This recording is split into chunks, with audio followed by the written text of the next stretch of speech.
હાલો મિત્રો, આજે અષાઢ અમાસ છે અને અમારા ઘરે આ દશામાની પધરામણી થઈ ગઈ છે અને હવે આ દશામાના સામૈયા કરીશી અને હવે આ તમને જો દશામાના દર્શન કરાવી.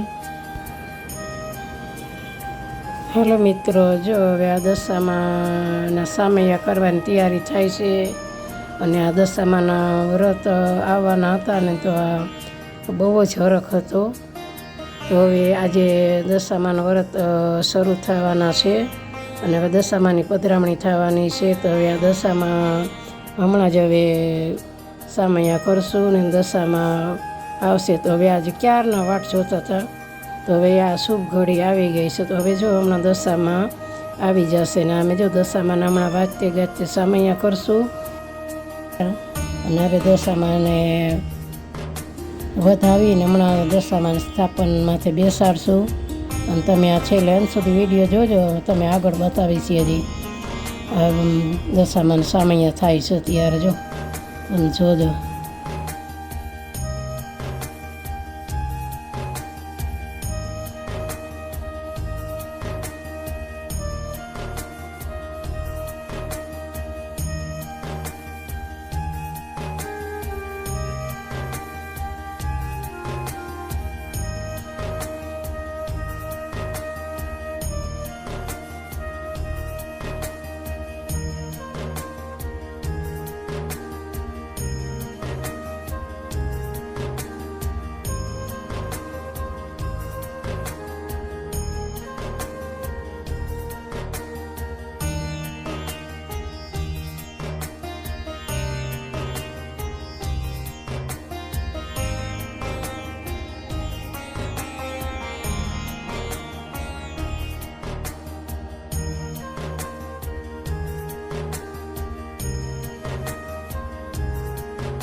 અને આમ વાટ તો કીધું ને જોતા હતા કે હવે તો 2 દિવસ રહ્યા, હવે તો 3 દિવસ રહ્યા.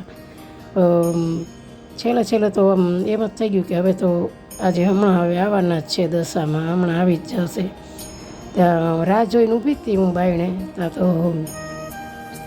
છોકરાઓ લઈ આવ્યા દશામાને. આજ તો સોનાનો સૂરજ ઉગ્યો ને એવું વાતાવરણ લાગે છે અમારા ઘરમાં. આજ તો આમ ખુશી થઈ ગઈ છે. અમારા ઘરમાં રંગોળી પૂરી છે અને આમ એમ થઈ જાય કે આ તો અસલ અમારા ઘર નથી પણ આ દશામાનું ધામ છે એવું મને સરસ લાગે છે આજે મને ઘરમાં બધું વાતાવરણ. એમાંય સવારનો શુભ દિવસ છે, એમાંય આજ બુધવાર છે અને એમાંય અષાઢ અમાસ છે અને પાછા જો કાલથી તો શ્રાવણ મહિનો શરૂ થવાનો છે અને અમારા ઘર દશામાં આવી ગયા ને 10 દિવસ તો મારા એવા સરસ જશે ને કે મને કેટલી આ દિવાળીમાં નથી મજા આવતી ને એટલી મને આ 10 દિવસ મજા આવે છે. દિવાળીમાં તો ખાલી 2 દિવસ જ હોય પણ મને તો 10 દિવસ બહુ જ મજા આવે છે. દિવાળી કરતાં સરસ આમ માની ભક્તિ કરવાની, માની સેવા પૂજા કરવામાં 10 દિવસ કેમ નીકળી જાય છે ને અને આ માને વિદાય દેવાની વેળ આવી જાય ને એ નથી ખબર પડતી. આમ રાત દિવસ ક્યારે વયા જાય એ જરાય ખબર નથી પડતી. મને બહુ જ મજા આવી જાય છે.